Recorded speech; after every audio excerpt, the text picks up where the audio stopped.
पढ़ो, simple question है और मजेदार क्वेश्चन है, मतलब इंपॉर्टेंट क्वेश्चन है। कह रहा है कि the product mix of gamma limited, product mix कह रहा है मतलब दो प्रोडक्ट हम बना रहे हैं एम और एन। सेलिंग प्राइस दे रखा है, एम के बता रहा है 54,000 यूनिट्स, एन के बता रहा है 18,000 यूनिट। सेलिंग प्राइस दे रखा है ₹7.5 एम का और एन का है 15 रुपए। वेरिएबल कॉस्ट बता रहा है एम की है ₹6 और एन की है ₹4.5। Find the break even point in units if the company discontinue M, कह रहा है कि एम को हम डिसकंटिन्यू कर देंगे, नहीं करेंगे आगे, इसकी जगह रिप्लेस कर देंगे इसको ओ से। इसकी जगह हम क्या बनाएंगे सर, इसकी जगह बनाएंगे O. The quantity product of O, यानी अगर मैं यहां पे बात करूं तो इसके यूनिट होंगे सर 9,000 एंड सेलिंग प्राइस होगा इसका, और वेरिएबल कॉस्ट, सेलिंग प्राइस कह रहा है इसका कितना होगा 18 रुपए और वेरिएबल कॉस्ट होगा इसका 9 रुपए। और जो फिक्स कॉस्ट है in total, fix cost in total वो कितनी होगी 15,000 रुपए। पहले तो मेरी बात समझो, यहां पहले मेरी बात समझो, फालतू में क्वेश्चन में, फालतू में क्वेश्चन में ये एम दिया हुआ है, बेकार का डेटा, फालतू में। भाई सीधी बात कह रहा है कि एम को हटा के ओ बनाएंगे, तो भैया ओ बनाओगे तो अब मैं किसकी बात करूंगा, एक तो एन और दूसरा ओ की, और ओ के यूनिट दे रखे हैं 9,000 बेचेगा, सेलिंग प्राइस 18 रुपए दे रखा है और वेरिएबल कॉस्ट। हमें निकालना क्या है सर, हमें निकालना है कंबाइंड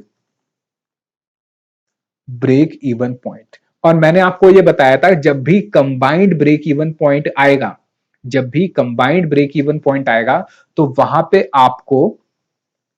आपको रेशो दी होगी। किस चीज की रेशो, यूनिट्स की रेशो। अब मुझे बताओ, यहां पे मुझे यूनिट्स गिवन है, एन के कितने यूनिट्स हैं 18,000, ओ के कितने यूनिट्स हैं 9,000। तो अगर मैं एन रेश टू ओ का रेशो बनाऊं, यूनिट्स का रेशो बनाऊं, तो कितना आता है 18,000 और 9,000 यानी कि 2:1। तो बिना इसके आप कंबाइंड ब्रेक इवन पॉइंट्स नहीं निकाल पाओगे। सर अगर क्वेश्चन में गिवन नहीं हुआ तो, अगर क्वेश्चन में नहीं गिवन हुआ तो 1:1 मान लोगे, यही करते हो आप। याद करो पार्टनरशिप में जब आप रेशो गिवन नहीं होती तो आप इक्वल कहते थे। ऐसे ही अगर यहां पे यूनिट्स गिवन नहीं है या उसकी रेशो गिवन नहीं है तो आप क्या मान लेते हो, मतलब क्या मान लोगे 1:1, यानी 50-50% में यूनिट्स जाएंगे टोटल यूनिट्स का। अब याद करो हम कैसे करते थे इसको, मैं आपको कहता था कि इस क्वेश्चन में जहां कंबाइंड ब्रेक इवन पॉइंट निकालने की बात आती थी, मुझे बताओ जरा हम क्या कहते थे, हम टोटल यूनिट्स को क्या मान लेते थे पी। चल, तो सबसे पहले let the total units for break even point मैं मान लेता हूं कितना पी, ठीक है। अच्छा, अब रेशो कितनी गिवन है, sales ratio, sales units ratio किसकी देखनी है, एन और ओ की, क्योंकि एम को तो डिसकंटिन्यू कर दिया और बेकार में उसका डेटा दे रखा है। तो ये हो गया sir N ratio to O equal to 18,000 ratio 9,000, यानी कि मैं कह सकता हूं कितना हो गया 2:1। अब क्या कहूंगा मैं कहूंगा अगर मैं टोटल सेल कर रहा हूं पी, टोटल सेल कर रहा हूं पी, तो पी में एन का कितना शेयर है 2/3, यानी कि 2:1 का हो गया 2/3। और ओ का कितना शेयर है, हाँ 1/3, याद आया। तो इसका मतलब sale of N units, N के कितने यूनिट्स बिकेंगे सर, देखो अगर आप कह रहे हो टोटल पी बिक रहा है और एन का शेयर है 2/3, तो ये हो गया 2p/3, ठीक है।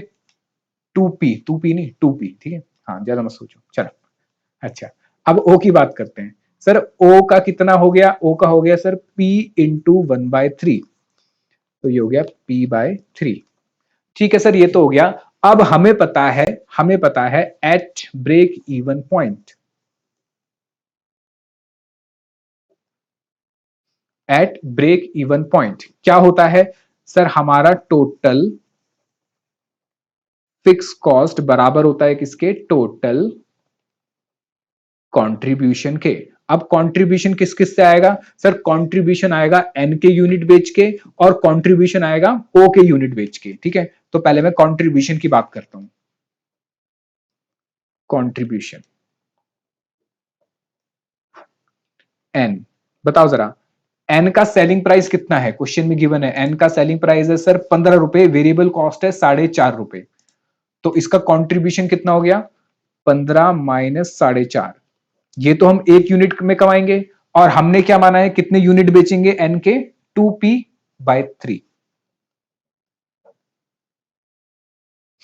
तो ये हो गया सर 15 माइनस 4.5 से 10.5 हो गया ना सीधा सीधा, हाँ 10.5 और इंटू 2, ये हो गया सर 21p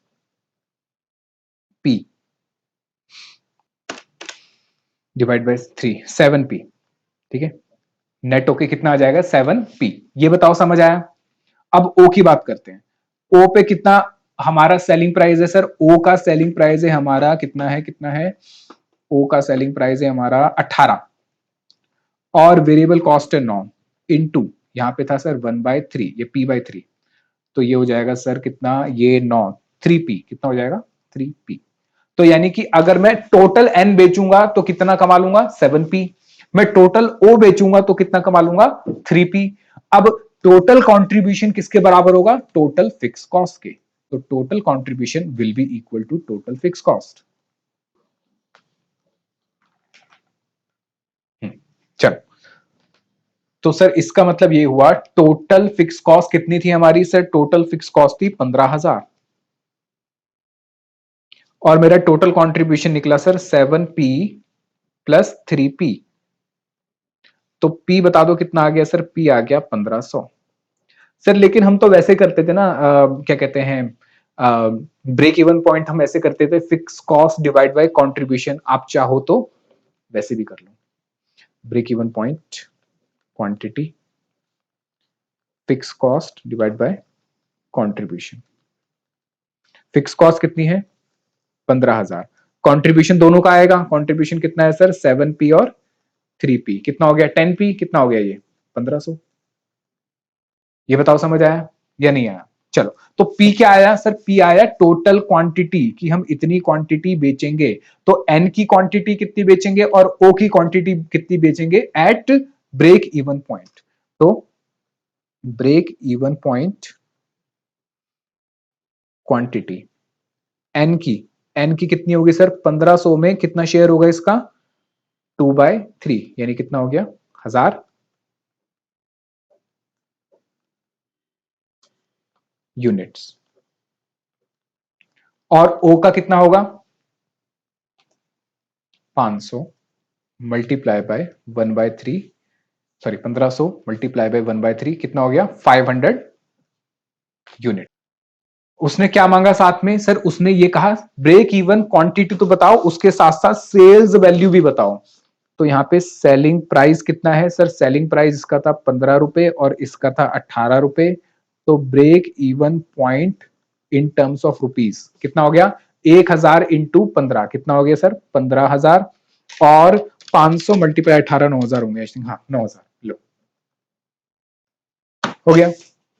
क्या इसमें किसी को कोई दिक्कत कोई परेशानी, हमने रुपीज में भी निकाल दिया और हमने क्वांटिटी में भी, यानी जब भी आपका कंबाइंड ब्रेक इवन पॉइंट या कंबाइंड पीवी रेशियो की बात होगी, तो आपको सबसे पहले क्या ध्यान रखना है, ये रेशियो याद रखनी है कि आपको यूनिट्स की रेशियो गिवन होगी, या तो यूनिट में गिवन होगी तो रेशियो निकाल लोगे, या आपको सीधा सीधा रेशियो गिवन होगी, फिर आप total quantity at break even point को मान लोगे पी, फिर आप क्या करोगे इस पी को इस रेशियो में बांट दोगे, क्योंकि आपने अगर कहा टोटल पी बिक रहा है तो इसमें 2/3 और 1/3, फिर हमने कहा कि sir at break even point मेरा टोटल कंट्रीब्यूशन और टोटल फिक्स कॉस्ट बराबर हो जाती है, तो मैंने कंट्रीब्यूशन पर यूनिट से यूनिट मल्टीप्लाई कर दिए जितने बिके और फिर उसको फिक्स कॉस्ट के बराबर कर दिया, तो मुझे टोटल यूनिट मिल गए जो सेल होंगे एट ब्रेक इवन पॉइंट, फिर उसको मैं रेशियो में बांट के अलग अलग कर लूंगा और सेलिंग प्राइस से मल्टीप्लाई करके उनकी टोटल सेल्स वैल्यू निकाल लूंगा। यहां बताओ समझ आया या नहीं आया।